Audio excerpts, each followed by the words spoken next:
사도행전을 성령행전이라고도 부릅니다. 그것은 바로 성령께서 주인이 되셔서 강력하게 성도들과 공동체를 인도하시고 세워가시기 때문이죠. 성령께서 인도하시는 공동체, 성령께서 주관하시는 성도는 어떤 모습일까요? 사도행전 2장에 오순절 성령이 강림한 이후에 4장까지 예루살렘 공동체는 예수 십자가 복음, 하나님 나라의 복음에 깊이 잠기어서 놀라운 성장과 생명의 역사를 경험하고 이것이 확장되어져 나갑니다. 그러나 5장에 아나니아와 삽비라 사건을 통하여서 교회 안에 거짓이 침투하여서 교회의 순수성을 해치려고 합니다. 그리고 또 5장에 산헤드린 공회가 예수 이름으로 증거하는 사도들을 옥에 가두는 핍박이 시작됩니다. 6장에는 구제 문제, 히브리파 가부와 헬라파 가부의 구제 문제에 갈등이 생기면서 내부적으로 홍역을 겪는 사건이 나옵니다. 7장에는 스데반의 순교의 이야기가 나오고 8장에는 사울이 중심이 되어져서 초대교회에 핍박의 불씨가 떨어져서 성도들이 흩어지는 모습이 나옵니다. 2장부터 4장까지 아름다운 교회의 모습이 있지만 5장부터 8장까지의 대부분의 모습은 고난과 핍박이 교회를 잠식하고 있는 모습입니다. 성령이 주관하고 인도하는 모습입니다.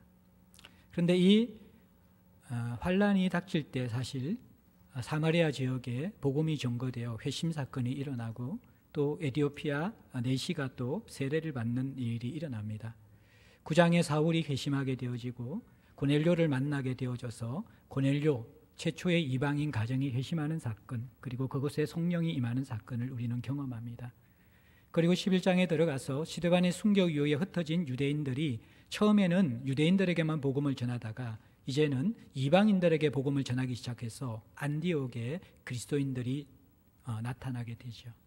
너무나 강력한 부흥의 역사가 일어나서 예루살렘 공동체는 소중한 일꾼이었던 바나바를 파송하고 또 바나바는 다수에 있던 사울을 데려다가 함께 동력함을 통해서 1년이 지난 이 안디옥 공동체는 너무나 강력하고 풍성하게 자라갑니다. 어떻습니까? 성령께서 인도하시는 성도나 공동체는 부흥과 아름다운 열매만 있는 것이 아닙니다.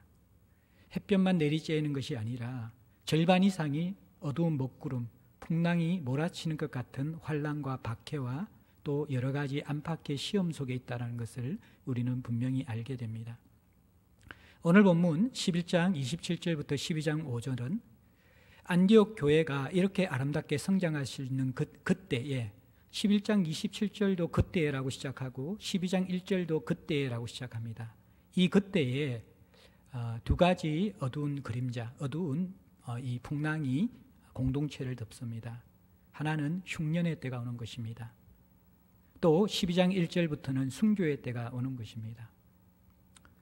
하나님께서는 성령을 통하여 우리를 인도해 나가실 때에도 잘되게 하시고 축복하시고 성공하게 하시고 원하는 것을 얻도록만 인도하시지 않습니다. 강력한 성령의 주권 안에 있는 하나님의 사랑 속에 있는 성도와 공동체도 얼마든지 흉년의 때를 겪을 수가 있고 순교의 때에 들어갈 수 있다는 것을 오늘 성경은 분명하게 보여줍니다. 물론 어떤 학자들은 이것은 하나님이 하시는 것이 아니라 사단이 하는 것이라고 그렇게 이야기하기도 합니다. 그러나 온 세상의 주인 되신 하나님은 심지어 사단의 그 시험조차도 허용하시는 하나님의 주권 안에 있는 일이라는 것을 우리에게 가르쳐 줍니다. 하나님은 왜 우리 인생에 사랑이 많으시고 우리의 삶에 관심이 많으시고 우리를 인도하시는데도 흉년의 때를 주시고 고난의 때를 허락하실까요? 그것은 하나님은 우리 인생에 예수를 닮아가는 성장을 원하시고 하나님의 공동체가 참으로 하나님 나라의 생명력을 가진 튼튼하고 건강하고 견고한 공동체가 되기를 원하십니다. 우리의 건강과 우리의 성숙을 위해서 꼭 필요한 것이 바로 흉년의 때와 고난의 때를 경험하는 것입니다. 이때 우리는 복음이 이기게 하는 것, 하나님이 이기게 하는 것, 은혜가 이기게 하는 것을 경험해야지만이 우리는 참으로 머리의 신앙이 아니라 지식에 머무는 신앙이 아니라 존재에 스며든 신앙이 되고 하나님을 맛보아 아는 신앙이 되어지고 성령의 근동 안에 붙들려서 하나님과 동행하고 하나님을 신뢰하는 신앙으로 도약할 수 있는 것이죠. 오늘 우리는 흉년의 때를 지나는 많은 사람들이 있고 또 고난의 때에 들어가는 많은 사람들이 있습니다. 이 흉년과 고난의 때는 이 하나님의 섭리 속에서 바라볼 때 단순한 위기로만 볼 수 없는 순간입니다.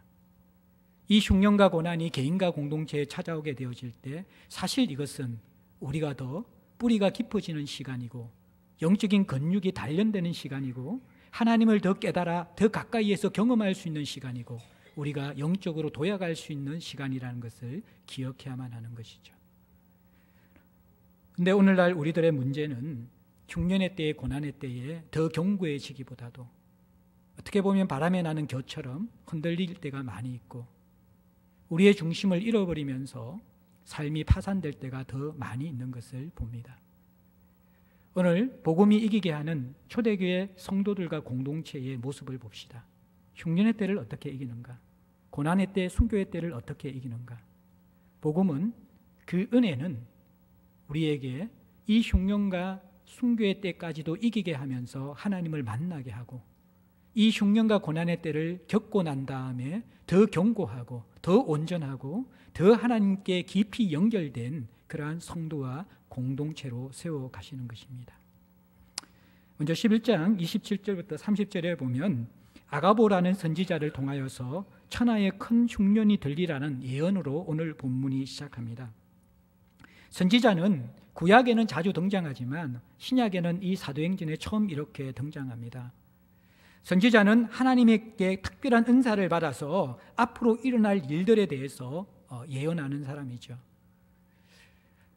아마 초대교회 일시적으로 이 선지자들이 구약과 연결되어 활동한 것 같은데 이들은 오순절 성령이 강림했을 때에 특별한 은사를 받아서 하나님 앞에 그 받은 말씀을 교회의 덕을 위해서 성도의 유익을 위해서 전하는 그러한 은사 운동가였다고 볼 수가 있습니다. 그 가운데 오늘 아가보라는 한 사람이 안디옥 공동체에 또 이 그리스도인 공동체에 예언을 하게 되는데 이 아가보는 사도행전에만 2번 등장하는 선지자입니다. 한 번은 오늘 본문에서 흉년을 예언하면서 등장하고 또 한 번은 사도행전 21장 10절 전후에 보면 바울이 예루살렘으로 이제 올라가려고 할 때 예루살렘에 이 결박하는 이렇게 핍박이 기다리고 있다는 것을 예언할 때 바로 아가보 선지자가 등장합니다. 오늘 이 아가보 선지자는 성령으로 말했다라고 28절에 이야기하고 있습니다. 자신의 생각이나 느낌이 아니라 하나님께 붙들려 하나님께 받은 메시지를 전하는 건강한 사역자였음을 이야기하는 것이죠. 그런데 이 선지자가 성령을 통해서 전한 메시지의 내용은 천하에 큰 흉년이 들리라라는 예언이었습니다. 그리고 이것은 실제로 글라우디오 때에 이렇게 되었습니다. 온 천하라고 할 만큼 광범위한 지역에 흉년이 들어서 이것이 실제로 예언이 성취되었는데 글라우디오 황제 때에 한 주후 45년 전후에 이 기근이 든 사건들이 역사적으로 그렇게 발견되고 있습니다. 여기에서 우리가 한번 조금 생각을 열어서 한번 봅시다. 선지자가 예언한 메시지가 무엇입니까? 우리는 보통 선지자의 메시지라고 생각하면 영적인 메시지로 생각합니다. 교회 안에 필요한 메시지, 성도들에게 필요한 메시지, 영적인 메시지가 바로 하나님이 주시는 메시지라고 생각합니다. 그런데 오늘 아가보는 어떤 내용을 예언합니까? 천하에 큰 흉년이 될 것이라는 것을 예언합니다. 세상의 고통을 예언합니다. 세상이 잠기게 될 아픔의 이 이야기를 예언하고 있는 것이죠. 문자 그대로 온 천하에 닥칠 흉년의 문제를 예언하고 있는 것입니다. 그런데 이 흉년의 문제가 천하에 닥치기 때문에 개인이 해결할 수 있는 문제가 아니라는 것입니다. 사회 전체가 구조적으로 흉년에 들어갈 때에는 너가 잘 살아서 이것을 해결해야 돼 라는 것은 성경적이지 않는 것입니다. 오늘 아가보 선지자는 천하에 큰 흉년이 든다라는 것을 예언하는 것이죠. 제가 이 본문을 연구하면서 이 부분이 막혀서 굉장히 오랜 시간을 걸렸습니다. 왜 생뚱맞게 아가보라는 선지자를 내어서 또 천하의 흉년이 될 것이라는 자세한 이야기를 풀면서 안디옥 교회의 문제를 이 섬김을 다루어 가는 것일까? 그냥 흉년이 들어서 안디옥 교회가 예루살렘 교회를 도왔다 이러면 되잖아요. 근데 의도적으로 지금 2절에 걸쳐서 하나님의 마음과 교회가 들어야 될 메시지를 교회가 깨닫도록 하시는 것입니다. 오늘날 성도들은 영적인 메시지만이 하나님께 온다라고 생각합니다. 교회에 대한 메시지만이 하나님께서 주신다라고 생각합니다. 이것은 하나님 나라의 복음을 가진 성도와 교회의 모습이 아니라는 것이죠. 하나님은 온 세상의 주인이십니다. 여러분들 선지서를, 구약의 선지서를 잘 읽어보십시오. 하나님이 세상의 고통과 아픔의 문제에 얼마나 관심이 많으시고 거기에 정의와 공의가 세워지는데 얼마나 하나님은 마음을 많이 들이고 있는지를 여러분들은 구약을 읽은 사람은 부인하지 못할 것입니다.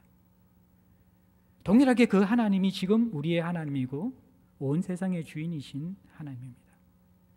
하나님은 천하의 큰 흉년이 될 것이고 이것은 한 개인의 노력으로 해결할 수 없는 세상의 아픔이고 고통이기 때문에 너희들이 이 세상의 아픔에 대해서 주목하고 그 음성을 들으라 라고 그렇게 아가보를 통하여서 이야기하고 있는 것입니다. 오늘날 경건하다고 생각하는 사람들이 이 메시지를 듣고 있습니까? 이 세상의 고통과 신음과 아픔이 성령으로부터 온다라는 사실에 대해서 열려져 있습니까? 우리는 먼저 이 질문을 해봐야만 하는 것이죠. 그리고 나서 이 흉년의 때에 이 안디옥, 이 메시지를 받은, 예언을 받은 이 안디옥 교회의 제자들이 어떻게 반응하는가가 29절에 나옵니다. 예언의 목적, 예언의 기능은요, 미래에 이런 일이 일어난다라는 지식을 전달하는 것이 아닙니다. 미래에 이런 일이 일어나기 때문에 너는 그 일에 대해서 결단하고 대안을 세우고 실천하라는 것이 바로 예언의 목적이라는 것입니다. 이것은 하나님의 말씀의 목적도 동일합니다. 말씀을 그렇구나라고 고개를 끄덕이는 것을 거치는 것이 아니라 그 말씀에 대해서 결단하고 순종하고 실행하라는 것이 바로 하나님께서 우리에게 말씀을 들려주시는 목적이라는 것입니다. 29절에 이 안디옥 공동체는 예언의 목적에 합당하게 반응하는 것을 볼 수 있습니다. 제자들이 각각 그 힘대로, 이것은 자신이 재력이 당하는 대로 또 누군가를 베풀 수 있는 그러한 능력의 한도대로 최선을 다하여서 지속적으로 돕고 있는 모습을 보여줍니다. 그러면서 유대에 사는 예루살렘 공동체 형제들에게 부조를 보내기로 작정했습니다. 물질을 보내기로 작정한 것이죠. 그리고 30절에 보면 이를 실행했다. 마음으로만 계획한 게 아니라 실제로 실행했다라고 그렇게 이야기합니다. 흉년의 때는 사람들의 인심이 사나운 때입니다. 온 천하의 흉년이 들었다 그러면 더 극심한 흉년이 유대 땅에 들었겠지만 안디옥 지역에도 영향을 미쳤을 가능성도 있습니다. 똑같이 이들도 약간의 고통은 겪고 있었을 것입니다. 여러분들 한번 생각해 보십시오. 당장 흉년이 든다 그러면 여러분들은 우선적으로 어디에 그것을 적용하겠습니까? 야, 빨리 음식 장만해 놓고 살 싸놔 놓고 쟁여 놓고 우리 가족 살려야 되겠다. 대부분 우리는 그렇게 반응합니다. 이번에 이제 이 북한의 미사일 문제가 이것 때문에 전쟁의 위기가 있을 때 강남에 계신 분들은 전투 식량과 피난에 대비한 모든 패키지 상품들을 동의날 정도로 다 구입하셨다 그러더라고요. 대부분 자기 문제부터 먼저 해결하는 것이죠. 흉년의 때에 다른 사람을 먼저 돌보는 것은 복음을 가진 그리스도인이 아니고는 불가능한 것입니다. 이 안디옥 공동체가 하는 모습이 무엇입니까? 이들은 기껏해야지 바울과 바나바를 통하여 이 바나바를 통하여서 복음을 듣고 자라난 지 몇 년이 되지 않는, 믿은 지 얼마 되지 않는 초신자들입니다. 그런데 그들의 말씀에 대한 반응이 어떻습니까? 자기와 연관된 메시지로만, 자기 피로만 채우는 메시지로만 소화하지 않는다라는 것입니다. 오늘날 몇십 년을 신앙생활을 하더라도 하나님의 말씀을 자기의 유익과 자기의 필요 속에서만 적용시키고 받아들이려는 성도들이 많은 것을 볼 때에 이들은 정말 하나님 나라의 복음을 제대로 받은 것 같습니다.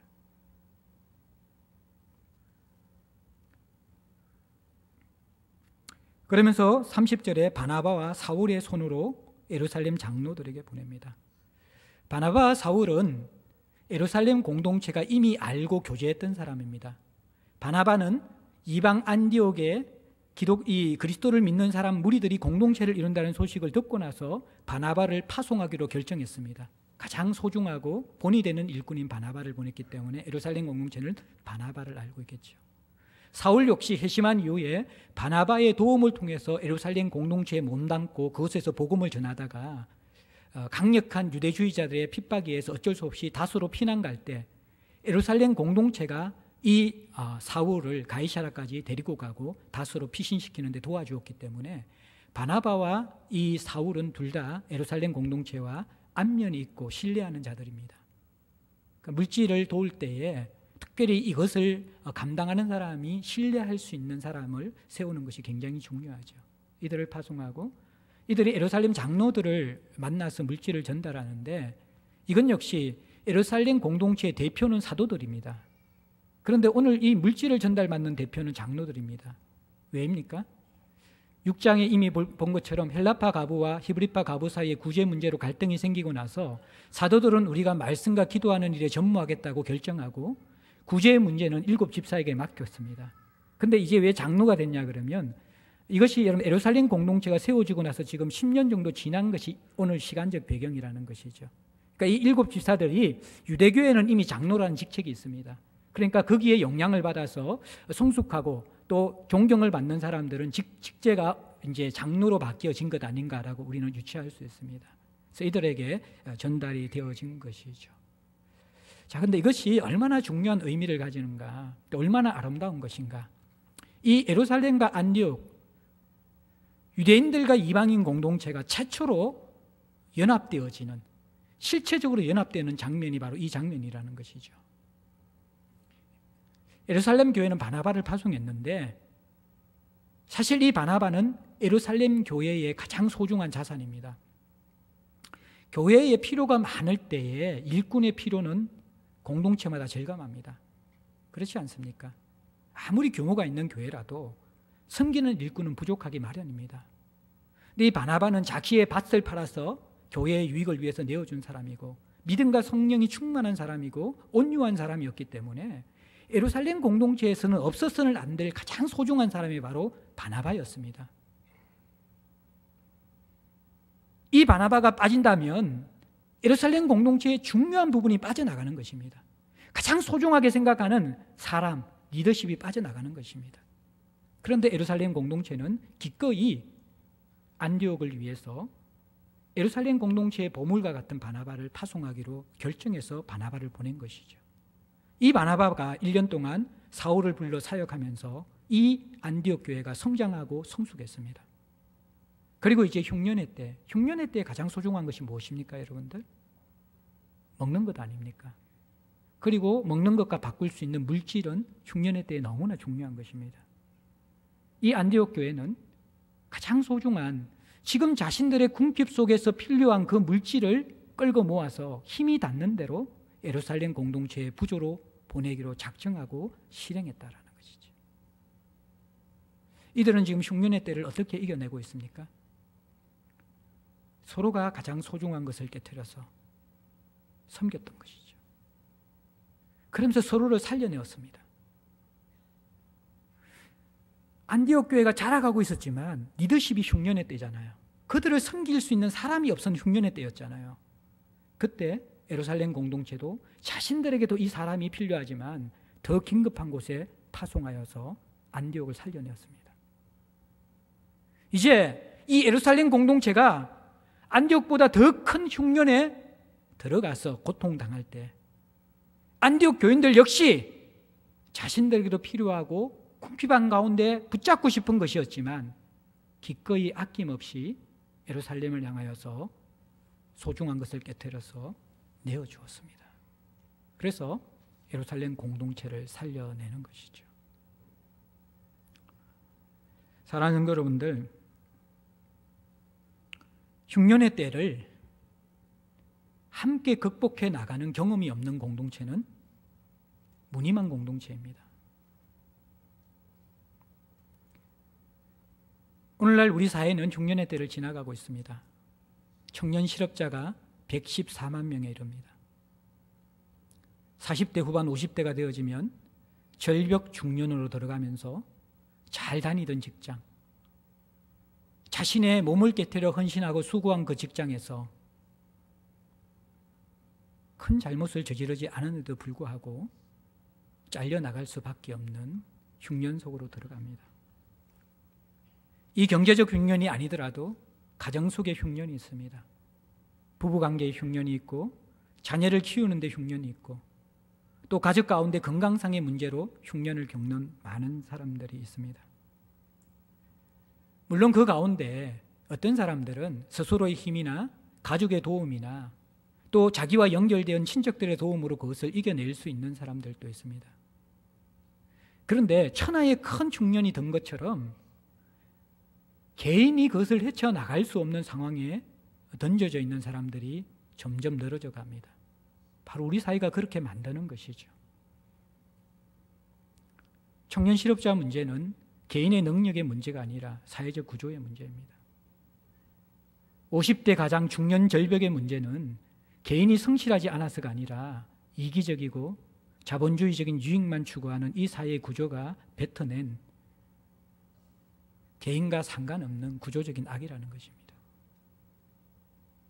이러한 부분 속에서 이 흉년의 때를 지나가고 있는데 우리는 그들을 함께 살려내는 예루살렘과 안디옥 공동체와 같은 실체들을 가지고 있지 못할 때가 많이 있습니다.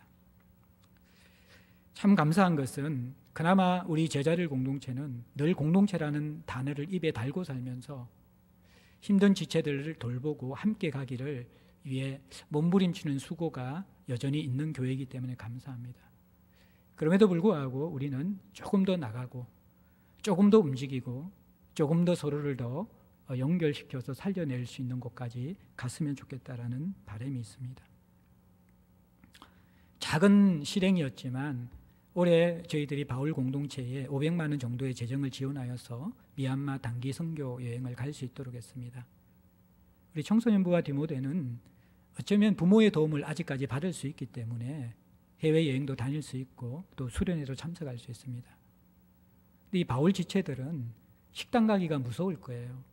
돈 버는 사람이 몇 명 안 되고 사실은 이 수입 자체가 번변치 않는 가운데서 여러분들 오후에 공동체 모임을 하면서 밥 먹는 것 자체도 부담스러울 수가 있고요.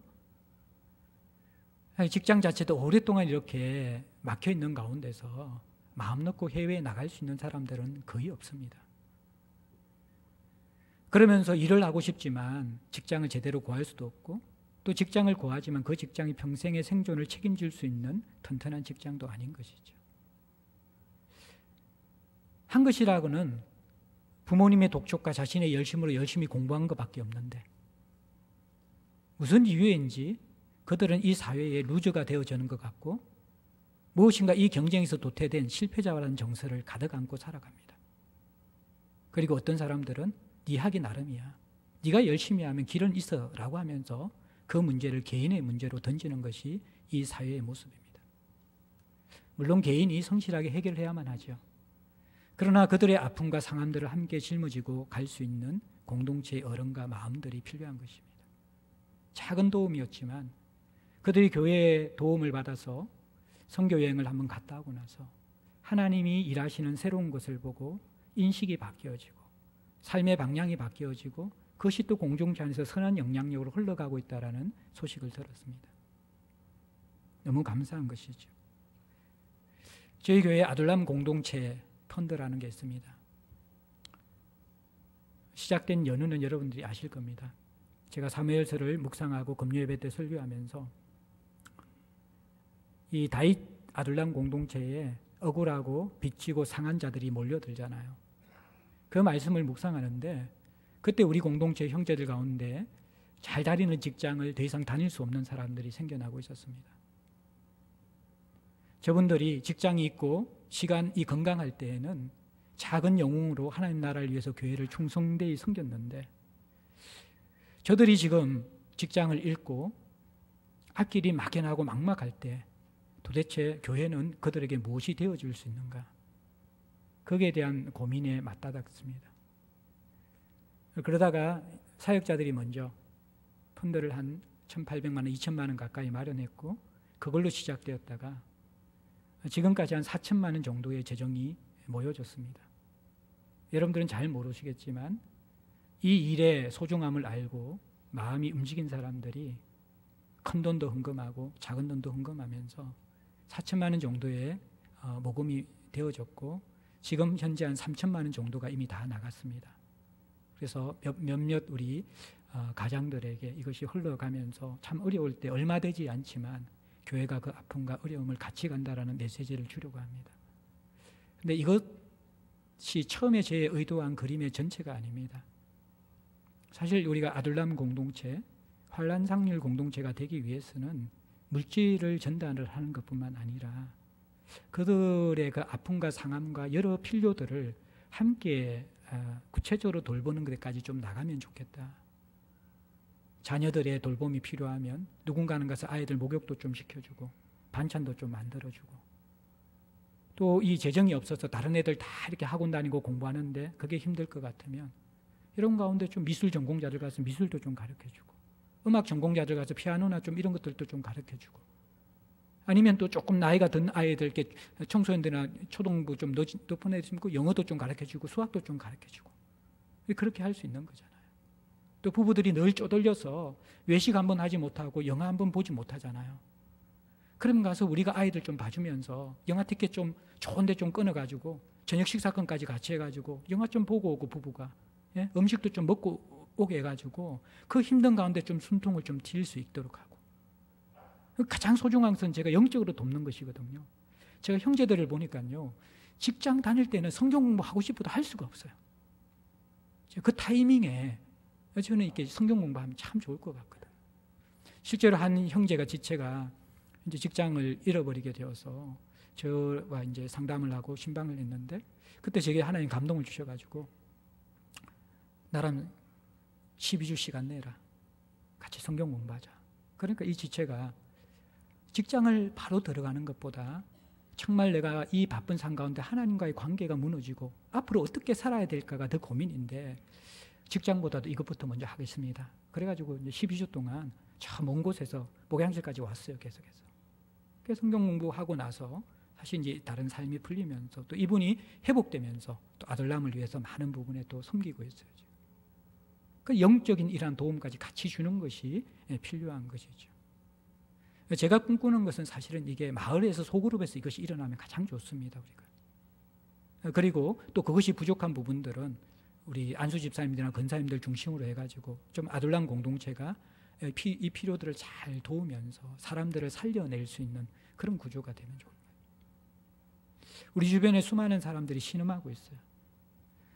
제가 지난주에 경주에서 제가 섬겼던 선교단체 간사님들이 모이는 수련회 메시지를 전하러 갔습니다. 전국의 간사님들이 모여 계신데, 그러다가 거기에서 이 한동대 교수님 한 분을 만났어요. 저랑 나이가 같은 분인데, 근데 이제 이분이 또 참 힘든 가운데서 한 사람의 누군가의 도움으로 인생이 회복된 사람이에요.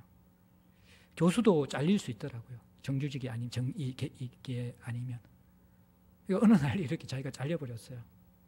근데 이제 우리 교회와 다르게 이분이 다닌 교회는요, 집사님이라고 부르지 않고 교수나 이런 분들은 교회에서도 교수님 그렇게 불렀다는 거예요. 그러니까 이제 교회에서 이 교수 자리에서 밀려나고 나니까, 잘려지고 나니까 교회 왔는데 교회 또 사람들은 다 알고, 좁은 동네니까.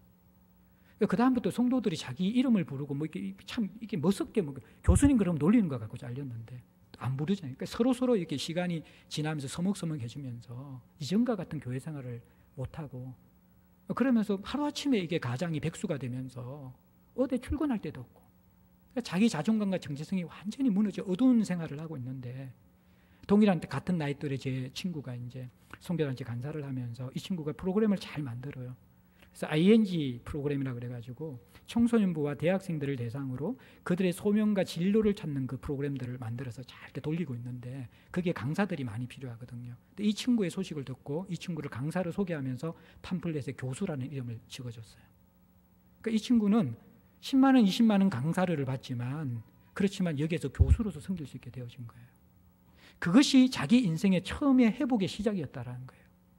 야, 내가 꼭 학교에서 교수가 아니라도 나를 교수로 인정해 주는 데가 있네. 그리고 나서 용기를 얻어서 아이디어를 내고 해서 지금은 한동대학교에 어떤 창업 지원, 중소기업 어떤 창업 지원 것 중에 교수가 되어서 굉장히 이제는 안정되게, 그래서 이분이 이제 우리 제가 강사라서 몇 분 동기들하고 가가지고 간포항에 가가지고 하루에 막 침이, 죄송합니다, 제가 평소에 먹던 회하고 다른 그런 아주 이렇게 그거 먹어서가 좋은 게 아니라, 한 사람이 그 어려울 때에 작은 것이지만 마음을 들여서 끌어내어 주는 공동체. 그래서 그 다음에 이제 이분들이 한 게 이제 인간 도서관이라는 것들을 지금 해서 만들어서 하고 있고, 인간 도서관이 뭐냐 그러면, 여러분 도서관에 가서 책을 빌려 보잖아요. 그런데 이제 50대 중년 절벽 이후의 사람들은요, 생존의 문제도 있지만 의미의 문제가 더 크거든요. 다 대기업이나 어떤 직장에서 존경받고 있다가 하루아침에 백수가 되는 거예요. 자기 정체성이 없어져 버리는 거예요. 그래서 그 이야기를 하더라고요. 아주 대기업에서 어느 정도 이제 먹고 살 돈이 있으면서 50대에 자기 나이, 52살에 자기 나이 때 지금 퇴직된 사람은요, 스스로 자살할 수는 없고 빨리 죽을 수 있는 행동은 다 한대요. 이빨 안 닦고 자고, 줄 담배 피우고, 운동 하나도 안 하고, 몸에 안 좋은 음식만 계속 먹으면서. 왜 그러냐 그러니까 삶의 의미가 없다라는 거죠. 그러니까 이런 분들에게 필요한 게 뭐냐 그러면요, 이 인간 도서관이 뭐냐 그러면, 이분들이 살아온 모든 경험과 또 이 청소년들과 대학생들에게 줄 수 있는 삶의 노하우나 전문 지식이 많잖아요. 그 직업 분야에. 거기에 대해서 어떤 신앙과 인격과 전공에서 또 삶의 경험에서 준비된 사람들을 잘 선별해서 인간 도서관에 등재시키는 거예요. 그리고 그 인간 도서관에 등재된 사람들은 정말 멋진 그 정서를 주는 거예요. 쫙 이렇게 주면서 자부심도 가지게 하고. 그러면 이제 청소년들이나 이 대학생들이 그분 평상시에 잘 만날 수 없는데 필요할 때 클릭을 하면 그분과 약속해서 연결해서 이렇게 살아날 수 있는데, 그게 지금 대구 지역에 굉장히 영향력을 미치는, 그게 되면 한 교회에서 시작되지만 다른 지역 교회에도 도움받을 수 있고, 또 다른 지역사회 아이들도 이제 알면 도움받을 수 있거든요. 그 첫 출발이 뭐냐 그러면 한국장학재단이라는 게 있어요. 한국장학재단이 경제적으로 어려운 아이들 대학교 등록금만 지원해 주는 게 아니라 거기에 차세대 리더 양육 멘토링이라는 프로그램이 있어요. 거기에 들어간 멘토들이 대기하고 있는데, 그 멘토들은 학생들이 평상시에 만나지 못하는 고위급 어떤 정치인 내지는 기업의 그런 CEO들이 대부분들이에요. 이분들이 기꺼이 자기의 은사와 경험과 시간을 도네이션해서 아이들을 만나주는데, 이 장학금만 받는 아이들하고 이분들과 만나서 인생을 설계하는 아이들하고 진로가 완전히 다르다는 거예요. 저는 우리 교회에 정말 좋은 자원들이 많이 있는데, 좀 은퇴 이후에 그냥 이렇게 자기를 위해서만 살려고 생각하지 말고, 지금 우리 청소년과 청년들은 어른이 필요하고 삶의 경험을 가지고 고난을 이겨낸 평신도의 신학을 가지고 있는 사람들과의 만남이 필요하거든요. 이런 것을 잘 네트워크해 주면 서로가 서로를 살릴 수 있는 거란 거예요. 그러니까 요즘 제가 이런 꿈을 꾸면요, 행복해서 잠이 안 와요. 하나님 나라가 임하게 되어질 때, 물론 이것은 제가 교회에서 구조를 정해서 하지는 않을 거예요. 은혜 받은 성도들이 각자가 하도록 해야 되지, 이걸 시스템을 만들면 굉장히 부작용이 많이 생깁니다. 제가 할 말은 많지만 하나님께서 은혜 주시는 그 꿈을 가지고 사실 이 흉년의 때를 지나는 사람들을 우리가 마음을 가지고 같이 가고 살려낼 수 있는 공동체, 다는 할 수 없겠지만, 그리고 또 하나는 여러분들 상일동, 명일동에 저번에 우리 김동문 선교사님이 이야기했지만 이슬람들이 수두룩해요. 우리 교회에 언어적으로 뛰어난 사람들이 되게 많이 있는데, 사실 우리가 눈만 돌리면 그들을 섬길 수 있는 영역이 참 많이 있거든요. 그러한 이 공동체 속에서 복음을 꿈꾸면서 흉년의 때를 지나는 사람들, 그런 사람들을 좀 우리가 살려내는 일들, 이것이 바로 복음의 실체이고 흉년의 때에 우리가 더 하나님을 경험하게 되는 것이고, 사실 그것을 내어주면서 내어주는 사람이 살아나는 거예요.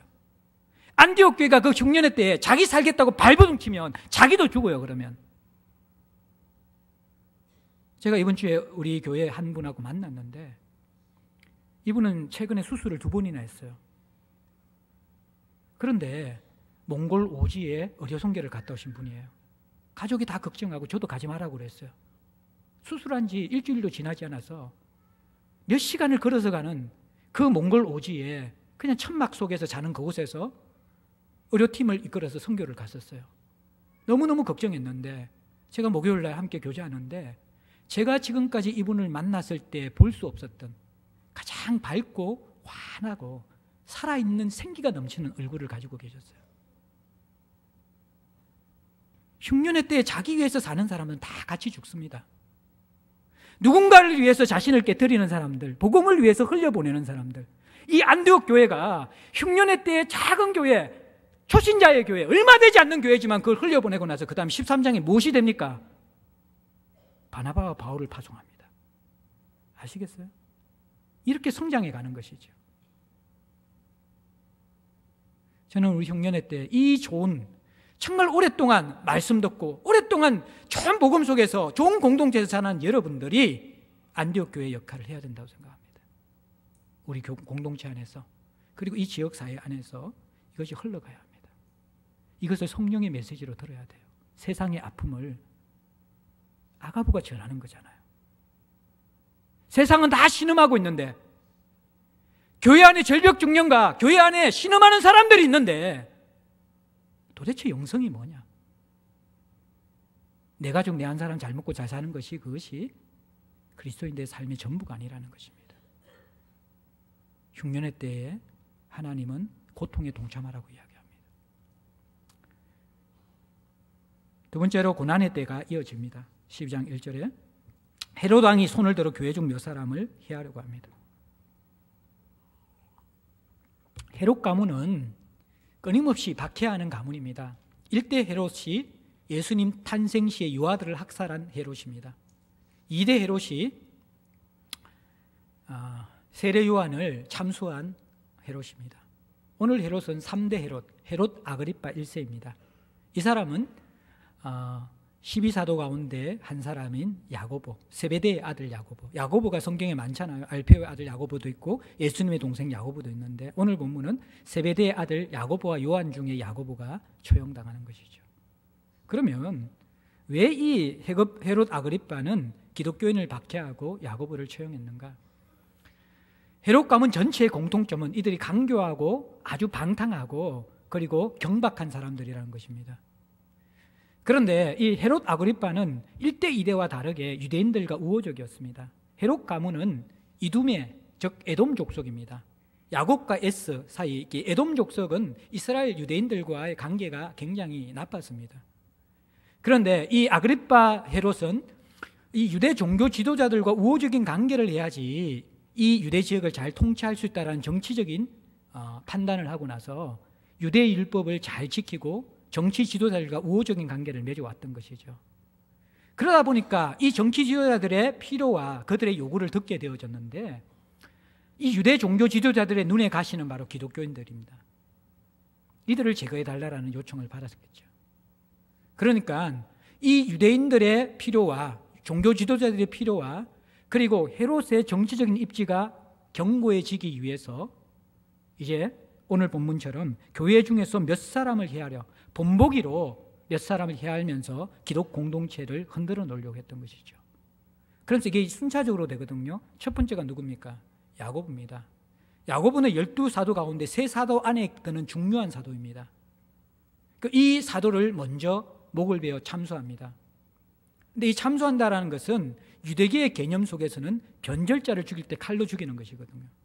그러니까 이 유대교의 입장 속에서는 야고보가 충성스러운 일꾼이 아니라 영광스러운 하나님 신성 모독을 한 변절자이기 때문에 죽이는 거예요. 그러니까 유대인들이 기뻐했어요. 지금 보면 야고보가 죽고 나서 어떻게 됩니까? 3절에 유대인들이 이 일을 기뻐하는 것을 보고 그 다음에는 뭐예요? 최고 우두머리인 베드로를 죽이려고 하는 거예요. 이게 지금 헤롯이 초대 교회의 핍박을 시작하는 동기와 이유라는 것입니다. 근데 베드로를 잡으려고 할 때 이때가 무교절 기간이었기 때문에 4절에 보면 유월절 후에 백성 앞에 끌어내기 위해서 그동안 옥에 가두어두었습니다.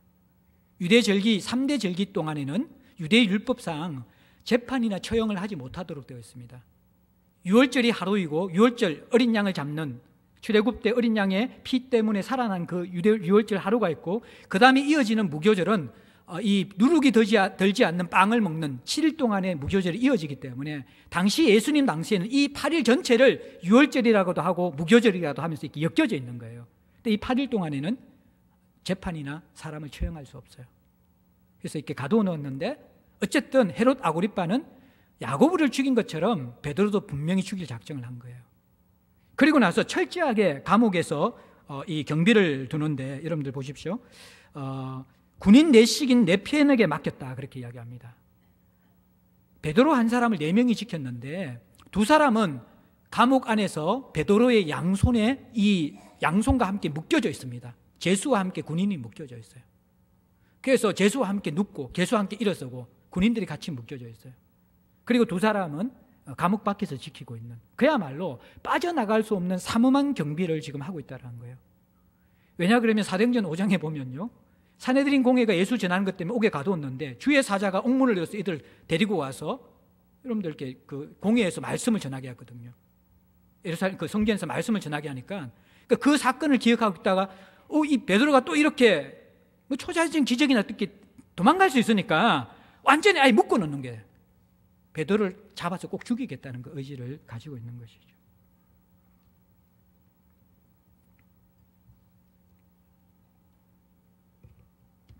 그런데 이 상황에 여러분들 교회가 기도하고 있습니다. 이 순교의 때와 고난의 때를 이겨내는 것이 바로 기도라는 것이죠. 참 이 기도하기 쉽지 않는 상황이거든요. 왜냐 그러면 이 탄압이 점점 더 수위가 높아집니다. 스데반 순교 이후에 사울이 탄압할 때에는 그 대상이 히브리파 유대인들은 아니었습니다. 헬라파 유대인 중심으로 바뀌가 시작되어졌죠. 그런데 이제는 히브리파 유대인에게 옮겨왔을 뿐만 아니라 사도 중에서도 중요한 사도였던 야고보가 이미 처형되어졌고, 이제는 사도 중에 수제자인 베드로가 처형될 바로 직전에 있습니다. 이것은 기독교의 뿌리가 뽑혀지는 것입니다. 교회사적으로 기독교는 지금 절대절명의 위기 속에 있는 것이죠. 그리고 이 초대 교인들 역시 곧 야고보 베드로 죽이는 사람이, 이 사람들은 그냥 아무 생각 없이 죽일 수 있는 사람들입니다. 한편이라는 것, 저항한다라는 것, 의식을 주는다는 것 자체가 두려움을 느낄 수밖에 없는 상황이라는 거예요. 그리고 더더욱 기도하기 힘든 상황이 뭐냐 그러면요, 너무 억울하다는 거예요. 이들이 죽는 것은 타당한 이유가 아닙니다. 이들을 싫어하는 유대 종교 지도자의 기쁨을 위해서, 또 하나는 헤롯의 정치적인 야욕을 위해서 아무런 그러한 잘못을 저지르지 않은 이들이 죽고 있는 것입니다. 이것이 성도들이 초대교회 성도들이 세상에서 당하고 있는 박해였다는 것입니다. 억울한 박해, 애매한 고난. 여러분들도 세상에서 그런 거 당하지 않습니까? 근데 사람이에요, 억울하고 애매한 고난을 당하면 기도할 것 같지만 하나님에 대한 분노가 생기기 때문에 더더욱 기도할 수 없습니다. 근데 이들이 간절히 기도해요. 끊임없이 기도해요. 응답이 올 때까지 기도해요. 언제 응답이 오는지 아십니까?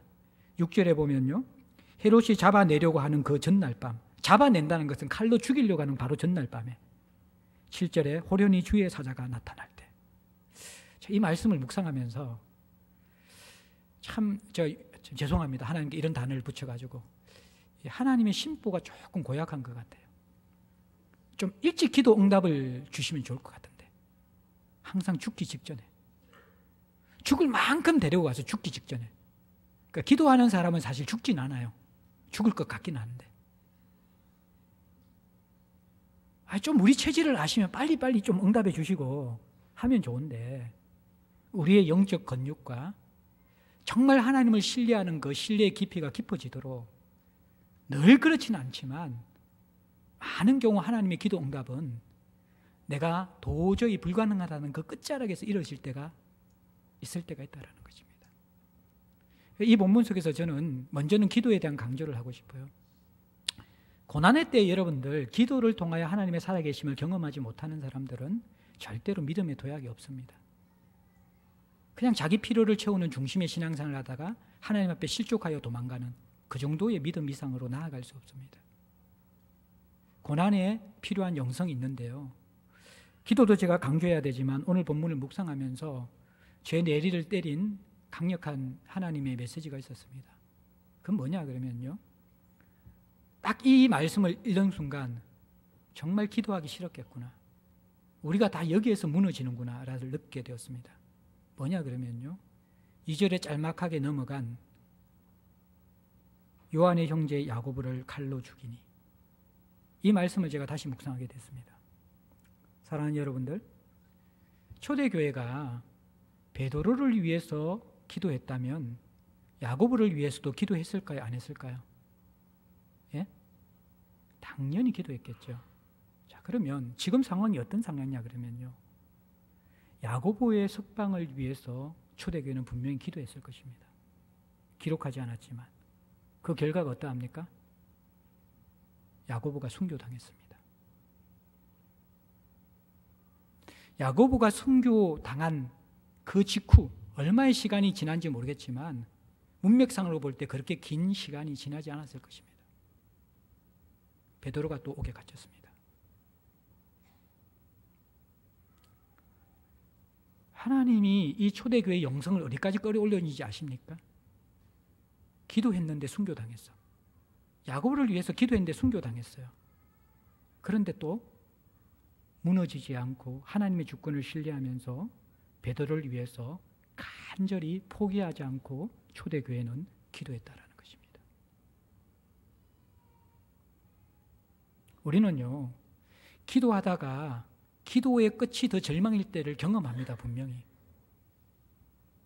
기도의 끝이 순교와 같은, 죽음과 같은 낭떠러지 같이 어두운 곳에 우리를 밀어넣는 경험을 할 수도 있습니다. 성경이 지금 이야기하고 있잖아요. 야고보의 석방을 위해서 이들이 기도 안 했을까요? 기도했는데 야고보는 죽었어요. 하나님은 살아계시지 않습니까? 하나님은 이제 더 이상 초대교회를 사랑하지 않습니까? 이들은 다시 기도합니다. 그리고 베드로가 구원받는 것을 보게 됩니다. 오늘날 성도들이, 여러분들, 이 안디옥 성도들은 신앙생활을 한 지 몇 년 안 된 성도들이잖아요. 이들은 자기 중심성을 깨트려야 돼요. 성숙을 위해서는. 흉년의 때에 다른 사람을 돌보면서 신앙이 자라가야 돼요. 신앙생활 10년 이상 된 사람들, 예루살렘 공동체거든요. 이들이 극복해야 될 게 뭔지 아세요? 하나님에 대한 실망을 극복해야 합니다. 야고보가 순교했는데, 기도했는데 응답이 안 나왔는데 하나님을 붙드는 것입니다. 우리는 이해할 수 없습니다. 과정 중에 우리는 이해할 수 없습니다. 그런데 이후에 알게 될 수 있습니다. 사랑하는 성도 여러분들, 지금 한국교회 성장에 그 뿌리가 어디에 있다고 생각합니까? 저는 제가 10년 넘게 근무했던 그 사무실 바로 옆에 있던 양아집 묘지에 있다고 생각합니다. 양아집 묘지 가보셨습니까? 거기에 어떤 무덤이 있는지 아십니까?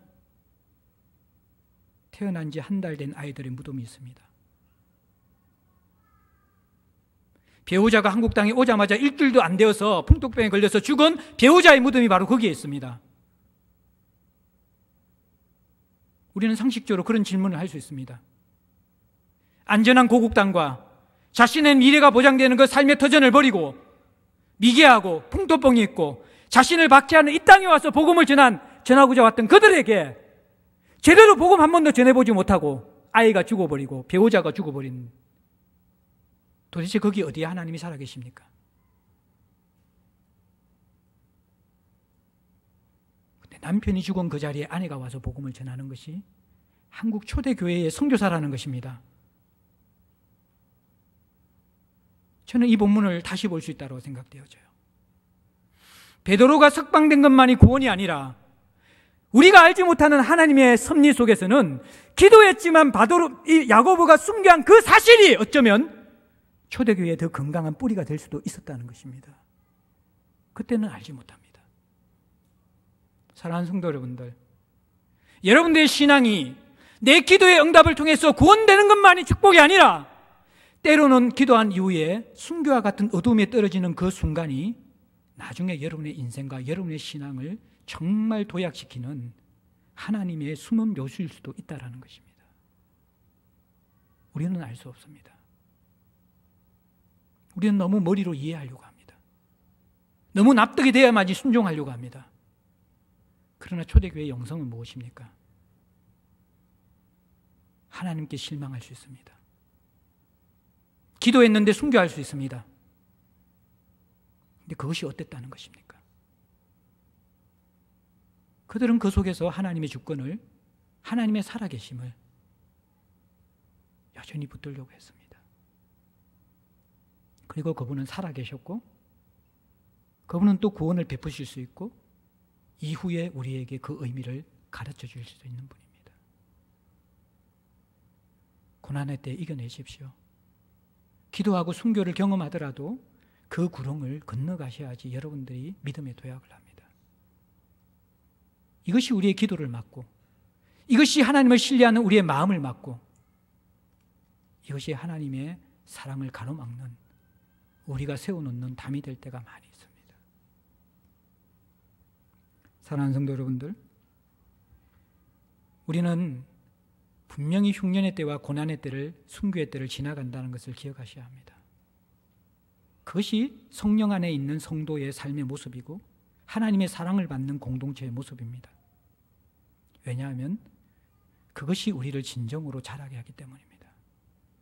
흉년의 때에 우리가 안디옥 공동체처럼 한난 상률의 공동체가 되고 아둘람 공동체가 되면서 가장 소중한 것을 한번 깨트려서 나만 위해서 살지 말고 좀 흘려보냅시다. 지금껏 그렇게 하셨던 분들 감사합니다. 근데 여러분들 아셔야 합니다. 그렇게 할 때 사실은 내가 살아납니다. 내가 살아납니다. 그리고 고난의 때에 기억하십시오. 기도하고 순교할 수 있습니다. 그런데 알 수 없지만, 가정 중에 우리는 무너지지만 하나님은 살아계시고 그 웅덩이에서 우리를 건져내실 것입니다. 그 웅덩이를 건너뛰고 믿음으로 도약하는 영성이 신앙생활 좀 오래 하신 분들에게는 분명히 필요합니다.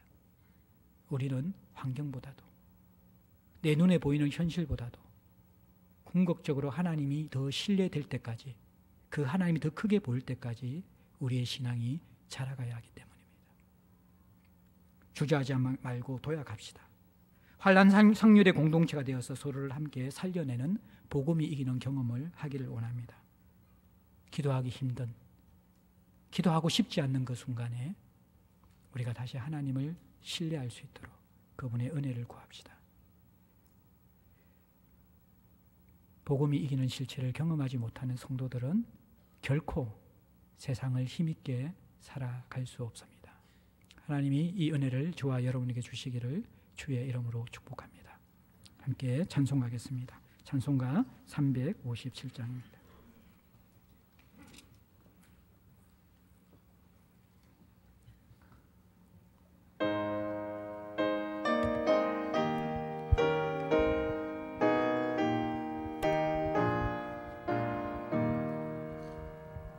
주 믿는 사람이 일어나 다